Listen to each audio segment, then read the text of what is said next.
الحمدللہ وکفا وسلام علی عبادہ الذین اصطفیٰ اما بعد فاعوذ باللہ من الشیطان الرجیم بسم اللہ الرحمن الرحیم۔ بزرگوں اور دوستوں، جیسا کہ آپ لوگوں کو یاد ہوگا کہ گزشتہ جمعہ تک ہم لوگوں نے اس سلسلے وار درس قرآن میں سورہ آل عمران کی آیت نمبر 160 نمبر تک کی آیت کے مضمون کو سنا تھا، اور یہ سلسلہ جنگ احد پر اللہ تعالیٰ کے ریمارکس کے حوالے سے چل رہا ہے۔ اللہ تعالیٰ نے جنگ احد میں مسلمانوں سے جو کوتاہیاں ہوئیں اور ان کی جو غلطیاں تھیں، ان کی جو نیت تھی، ان کی جو عملی کوتاہیاں تھیں، ان تمام چیزوں پر تبصرہ کیا ہے، اور ہم لوگ اس کو کئی ہفتوں سے ان آیات کے روشنی میں سن رہے ہیں۔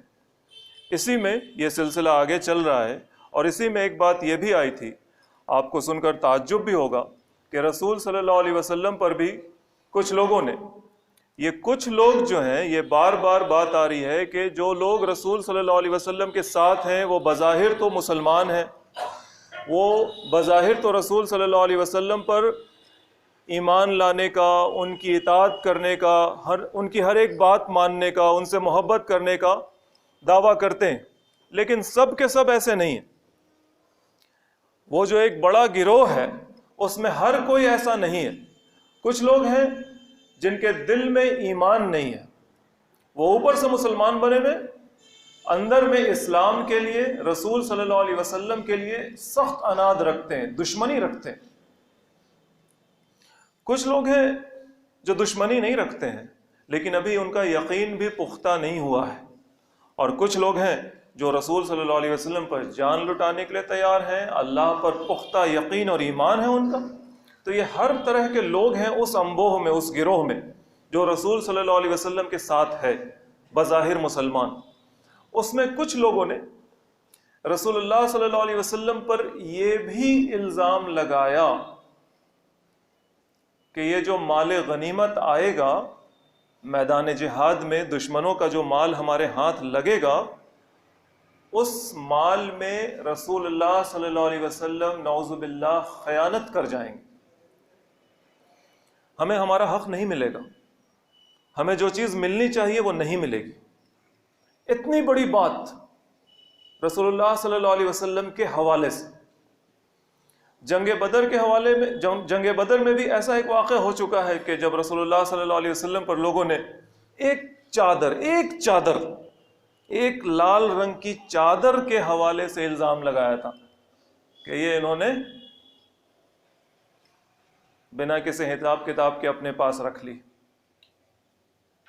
آپ سمجھیں، آج رسول اللہ صلی اللہ علیہ وسلم کے حوالے سے ہم لوگوں کے ہاں جو جذبات ہیں ماشاءاللہ کافی اچھے ہیں، ان کی محبت، ان پر جان لٹانے کے جذبات کافی اچھے ہیں ماشاءاللہ۔ اس وقت بھی ہر طرح کے لوگ تھے۔ کچھ لوگ ایسے بھی تھے جو رسول اللہ صلی اللہ علیہ وسلم پر یہ الزام لگا رہے ہیں کہ انہوں نے چادر رکھ لی، اور یہ کہ اب یہ مال غنیمت جو ہاتھ آئے گا اس میں یہ ہمیں ہمارا پورا حق نہیں دیں گے۔ کتنی بڑی بات ہے! جس شخص پر وہ اللہ کے نبی کے ہونے کی حیثیت سے یقین کر رہے ہیں، جس شخص پر وہ یقین کر رہے ہیں کہ یہ جو بول رہا ہے یہ اللہ کی بات ہے جو ہمیں سنا رہا ہے۔ ظاہر میں تو ان کا دعویٰ یہی تھا نا، اوپر سے تو یہی کہتے تھے کہ ہاں ہم آپ کو اللہ کا نبی اور رسول مانتے، آپ کی بات سر آنکھوں پر، لیکن ان کے دل میں کیا ہے کہ وہ اللہ کے نبی کے اوپر خیانت کا الزام لگا رہے ہیں۔ اوپر سے تو وہ یہی بات کہہ رہے ہیں، لیکن ان کے دل میں کیا ہے کہ وہ اللہ کے نبی کے اوپر خیانت کا الزام لگا رہے ہیں۔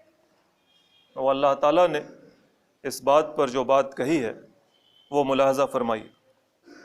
اعوذ باللہ من الشیطان الرجیم، بسم اللہ الرحمن الرحیم۔ وما کان لنبی ان یغل، اور یہ کسی نبی کے شایان شان نہیں ہے کہ وہ خیانت کرے۔ نبی کیسے خیانت کر سکتا ہے؟ ومن یغلل یاتی بما غل یوم القیامہ، یہ ایک جنرل بات اللہ تعالیٰ نے کہی کہ جو کوئی خیانت کرے گا، ومن یغلل، جو کوئی خیانت کرے گا یاتی بما غل یوم القیامہ، جس چیز کی بھی وہ خیانت کرے گا اس کو وہ لے کر آئے گا قیامت کے دن، لے کر آئے گا قیامت کے دن۔ ثم توفی کل نفس ما کسبت وہم لا یظلمون، تو پھر ہر ایک نفس کو، ہر ایک انسان کو جو کچھ بھی وہ کما کر لائے گا، جو کچھ بھی اس کی کمائی ہے، یہ خیانت سے کمائی تو حرام کمائی، جو اعمال بھی اس کے ہیں ان تمام کمائیوں کا اسے پورا پورا بدلہ دیا جائے گا، کسی پر کوئی ظلم نہیں ہوگا، وہم لا یظلمون، اور ان کے اوپر کوئی ظلم نہیں کیا جائے گا۔ یہ جو قیامت کے دن وَمَن يَغْلُلْ يَأْتِ بِمَا غَلَّ يَوْمَ الْقِيَامَةِ کی جو بات ہے کہ قیامت کے دن وہ لائے گا جو کچھ بھی اس نے خیانت کی ہے اسے اٹھا کر وہ لائے گا۔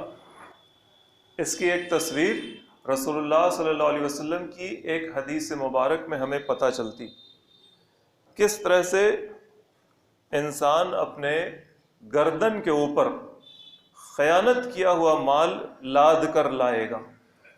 یہ حدیث بھی بڑی زبردست ہے نصیحت کے اعتبار سے، جس کا مفہوم یہ ہے کہ رسول اللہ صلی اللہ علیہ وسلم نے فرمایا، خیانت کے بارے میں سخت باتیں کہیں، اس میں فرمایا کہ میں تمہیں اس حال میں نہ پاؤں قیامت کے دن کہ تم میں سے کوئی آدمی آ رہا ہے اور اس کے گردن پر ایک اونٹ لدا ہوا ہے اور وہ اونٹ بلبلا رہا ہے، یعنی اس نے اونٹ کے معاملے میں خیانت کی تھی،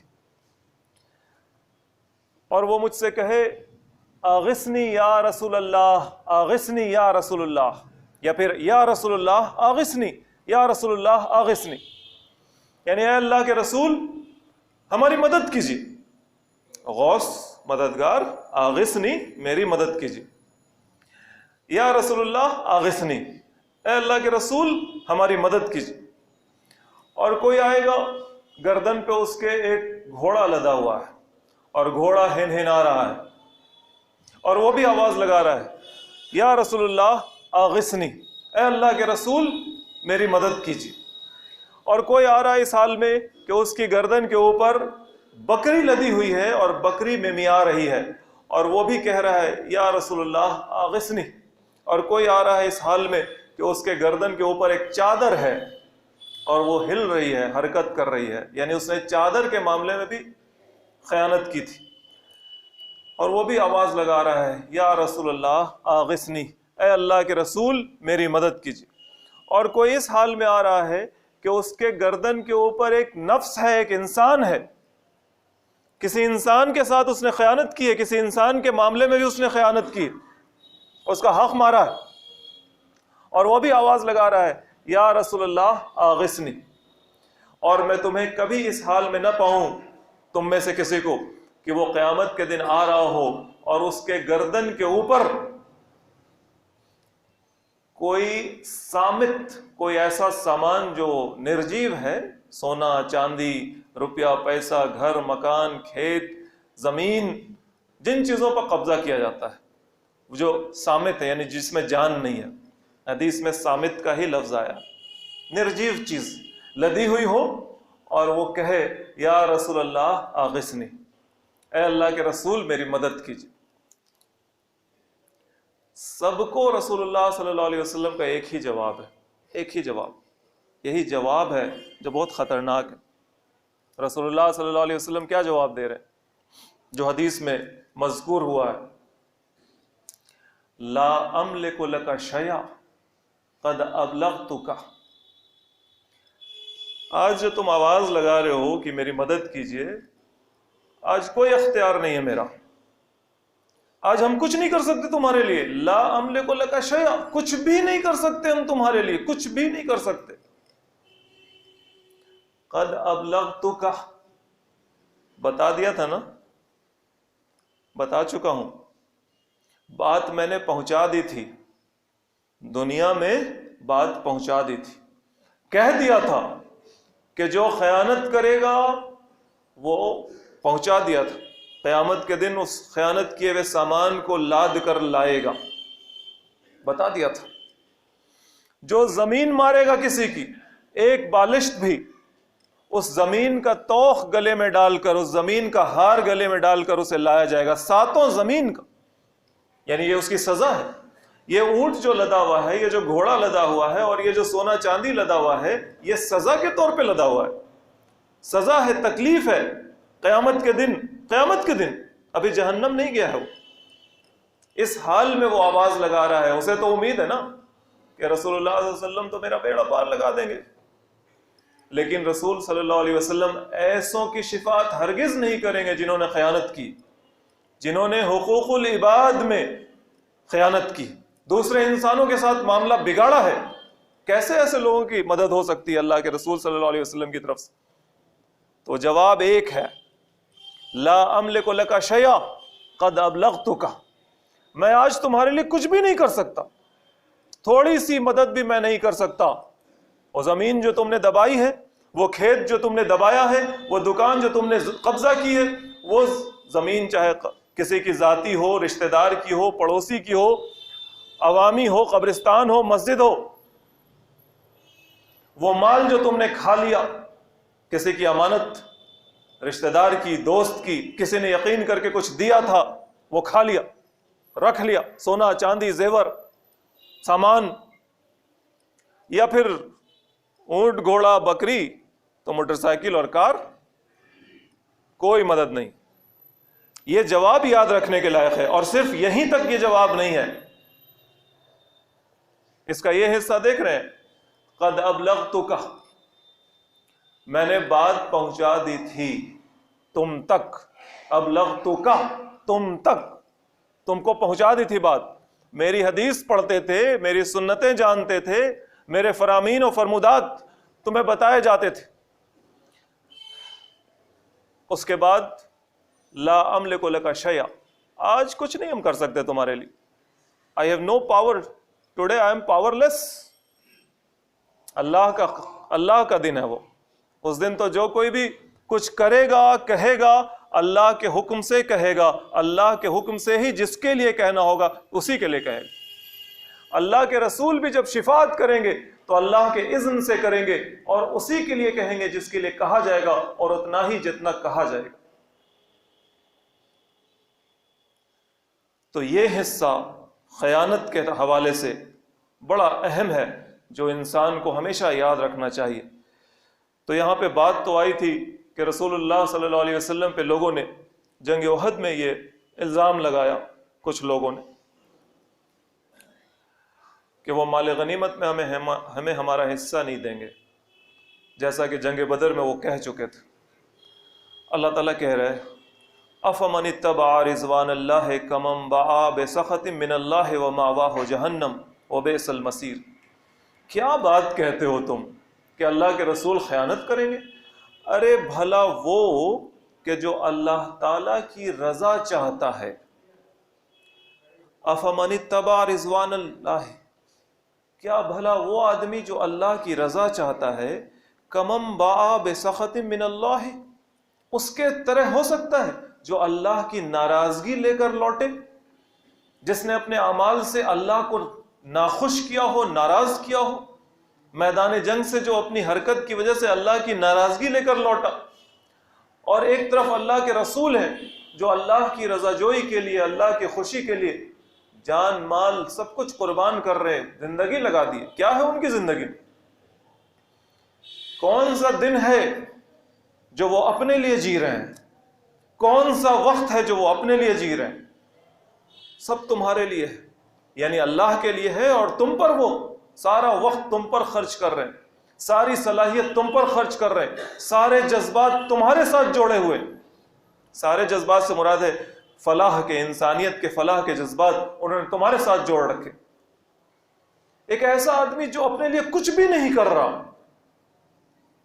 بھوکا رہتا ہے، کئی دن گزر جاتے ہیں اسے کھانے کو نہیں ملتا، کئی دن گزر جاتے ہیں اسے نیند، اسے اطمینان، اسے سکون، اسے چین نہیں حاصل ہوتا، اس پر الزام لگاتے ہو خیانت کا؟ جو سب کچھ لٹا چکا ہے اس پر خیانت کا الزام لگاتے ہو؟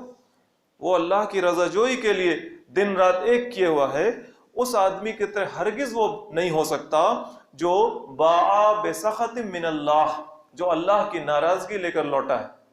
تم تو اپنی جان اپنا مال اسی کے پیچھے لگے ہوئے تھے. وَمَأْوَاهُ جَهَنَّمَ، اور اس کا ٹھکانہ تو جہنم ہے ویسے لوگوں کا. وَبِئْسَ الْمَصِيرُ، اور کیا ہی برا مقام ہے لوٹنے کے لیے. یعنی اس دنیا میں تو بھیجا گیا ہے نا، یہاں سے لوٹنا ہے، تو جو لوٹے گا تو جہنم میں لوٹے گا. تو کیا ہی برا مقام ہے وہ لوٹنے کے لیے. ہم درجات عند اللہ، اللہ کے نزدیک ان کے الگ الگ درجے ہیں. دونوں برابر تو ہے نہیں. اللہ تعالیٰ نے دوسری جگہ پہ بھی کہا ہے، افنجعل المسلمین کالمجرمین ما لکم کیف تحکمون، کیا ہم مسلمانوں کو اور مجرموں کو برابر کر دیں گے؟ ما لکم، تم کو کیا ہو گیا ہے؟ یعنی جو لوگ ایسا سوچتے ہیں کہ غلط بھی کرو اچھا بھی کرو، رسول اللہ صلی اللہ علیہ وسلم کے ساتھ وفاداری بھی کرو اور غداری بھی کرو، بات سنو بھی بات نہ بھی سنو، اطاعت بھی کرو اور معصیت بھی کرو، جو من چاہے کرو، ہر حال میں وہاں جا کے بات برابر ہے. افنجعل المسلمین کالمجرمین ما لکم، کیا کہتے ہو تم؟ برابر کیسے ہو سکتا ہے؟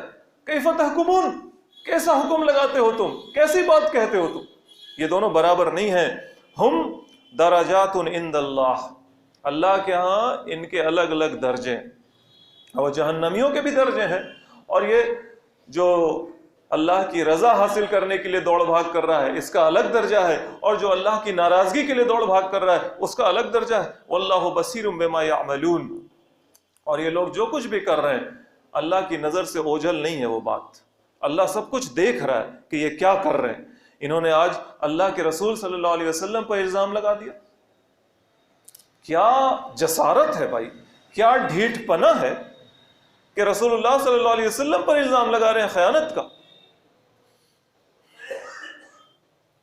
اللہ تعالیٰ ان کو یاد دلا رہا ہے، لقد من اللہ علی المومنین، ارے اللہ کا احسان ہے مومنوں پر.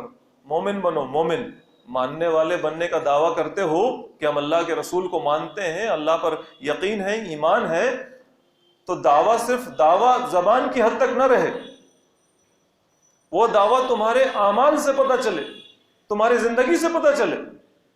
اور اگر تم اپنے اعمال سے دعوے کے ساتھ، زبانی دعوے کے ساتھ اپنے اعمال سے ثابت کرو کہ تم مومن ہو، تو دیکھو کہ اللہ تعالیٰ کا تمہارے اوپر کتنا زبردست احسان ہے. اذ بعث فیہم رسولا من انفسہم، کہ اللہ نے انہی میں، یہ ماننے والے جو لوگ ہیں انہی میں ایک رسول کھڑا کر دیا. ان کے بیچ انسان ہے، اور مکہ کے مشرکین، عرب کے مشرکین، ہم اور آپ سب انسان ہیں.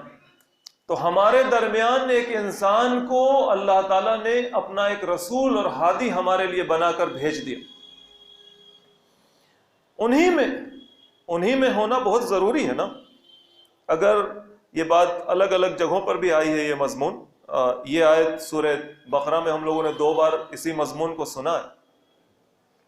انہی میں کی بات کیا ہے؟ انہی میں ہونا کیوں ضروری؟ اس لیے ضروری ہے کہ اگر انسانوں کے لیے اللہ تعالیٰ کسی فرشتے کو اپنا رسول بنا کر بھیجتا جو انسانوں کی طرح نہیں رہتا، کھاتا پیتا، معاملات ہوتے اس کے نہیں، تو پھر اس کے اسوہ کو کیسے اختیار کیا جاتا؟ اس کی پیروی کیسے کی جاتی؟ فرشتہ کھاتا ہی نہیں تو کھاتا، رسول کھاتا کیسے پتہ ہی نہیں چلتا، پھر ہم کھاتے کیسے؟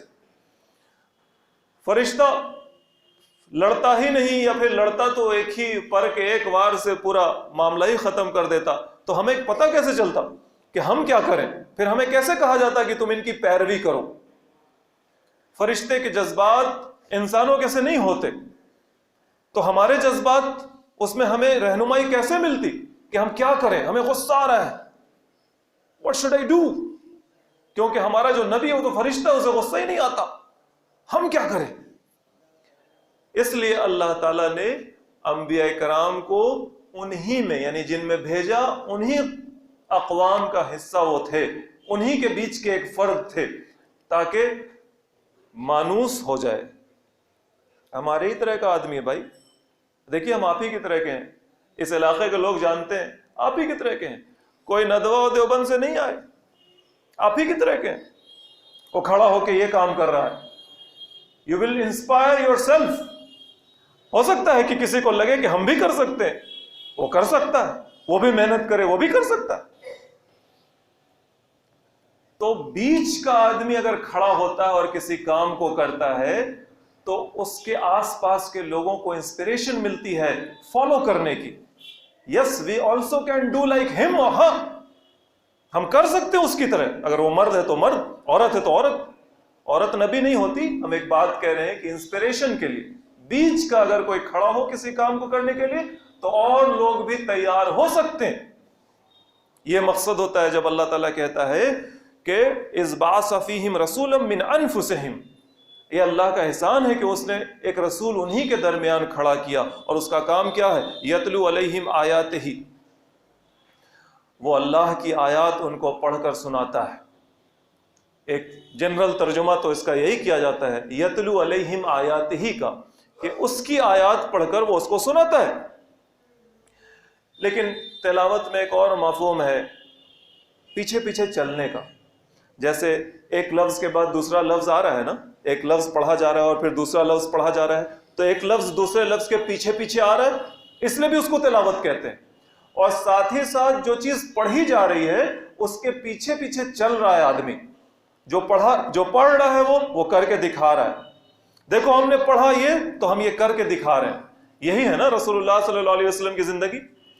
تو ایک معنی یہ بھی ہے اس کے اندر، یتلو علیہم آیاتہ، اس کی آیات جس نے احسان کیا ہے انسانوں پر، اپنا رسول بھیجا انہی کے درمیان، اس کی آیات پڑھ کر وہ سناتا ہے ان کو. ایک معنی. اور دوسرا یہ کہ پڑھ کے سناتا ہے اور پھر چل کر دکھاتا ہے اس پر. صرف پڑھ کر نہیں سناتا، جو کہہ رہا ہے اس کے حساب سے کر کے دکھا رہا ہے. وَيُزَكِّيهِمْ، اور ان کا تزکیہ کرتا ہے، ان کو صاف ستھرا کرتا ہے، ان کے خیالات کی پراگندگی کو دور کرتا ہے، ان کے اعمال کی خرابی کو دور کرتا ہے. اعمال خراب ہیں اس کی اصلاح کرتا ہے. دیکھو تم نے ایسے کیا، ایسے نہ کرنا، یوں کرنا. تم نے یہ کہہ دیا، ایسے نہ کہنا، ایسے کرنا. رسول اللہ صلی اللہ علیہ وسلم نے اپنے آس پاس کے لوگوں کی اصلاح کی، ان کا تزکیہ کیا، ان کے عقائد اور ایمان کو درست کیا. کیا مانتے ہو تم؟ اللہ کے علاوہ کوئی اور نہیں، اللہ کے علاوہ کوئی اور روٹی نہیں، اللہ کے علاوہ کوئی اور مدد نہیں، اللہ کے علاوہ کوئی اور کام بنانے والا نہیں. بھروسہ اللہ پر، ہوگا جو ہوگا، فیصلہ اللہ کا. یہ سب باتیں کیا ہیں؟ یہ سب عقائد کی اصلاح ہیں. عقیدہ درست کروایا جا رہا ہے تاکہ ماننے والا مضبوط بنے، اللہ پر بھروسہ کرے اور اس دنیا میں وہ کارنامے انجام دے جو اس سے متوقع ہیں، ماننے والوں سے جو متوقع ہے. ایک ہے ماننے والا اور ایک ہے نہ ماننے والا. اور ماننے والے سے امید کی جاتی، یہ مانتا ہے کہ بھائی موسم بدل گیا، ٹھنڈ آ گئی، تو اس سے امید کی جائے گی کہ اب ٹھنڈ سے پرہیز کرے گا. لیکن اگر یہ مانتا ہی نہیں کہ ٹھنڈ آ گئی تو یہ ٹھنڈ سے پرہیز نہیں کرے گا. ماننے والا ہونے کے باوجود ننگا گھوم رہا ہے، برفیلا پانی پی رہا ہے، تو پھر اس کی عقل پر شک کیا جائے گا. ماننے والے سے امید کی جاتی ہے. تو اگر تم ایمان لاتے ہو، تمہارا عقیدہ درست ہوتا ہے، تو تم سے یہ امید کی جائے گی کہ تم وہ کارنامے انجام دو جو اللہ نے تمہارے ذمہ لگائے ہیں.